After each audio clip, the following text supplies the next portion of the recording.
Shine tayo sa bukid, sa bundok. Gulo ng hair ko. Diba?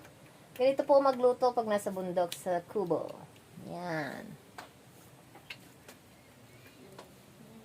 Pakita mo yung sungay na ano mo, baka.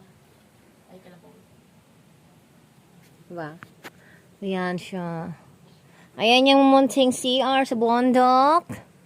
Yan, inaanay na po ang aming kubo because matagal na siyang nakatambay. Ngayon lang uli namin na jalaw. Yan. Ang daming langgam.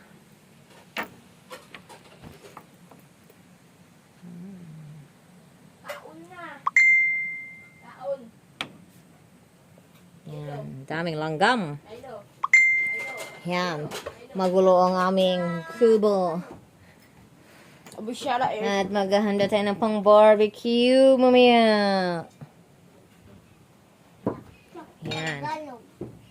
Yan, ayaw mo ng Tagalog? Ayan, ang balcony. Gusto ko Tagalog. Kaya't noit-nog. Tayo man tag-Tagalog ak. Yan.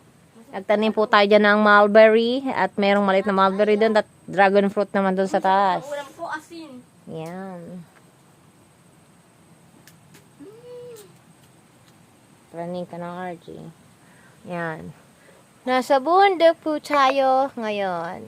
Ba't ganito yung hawakan?